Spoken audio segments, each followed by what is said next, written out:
எதுக்கியா உங்களுக்கு ஆட்சி இவ்வளவு காலமா?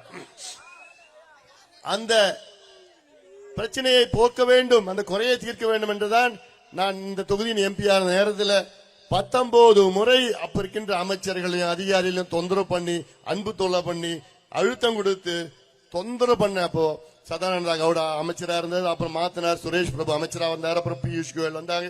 இதெல்லாம் போய் பாத்துக்கிட்டு பட்ஜெட்ல என்ன சொல்லிட்டாங்க, தமிழ்நாடு அரசு 50%, மத்திய அரசு 50%. அப்ப தமிழ்நாடு அரசு எங்களால கொடுக்க முடியாதுன்னு சொல்லிட்டாங்க.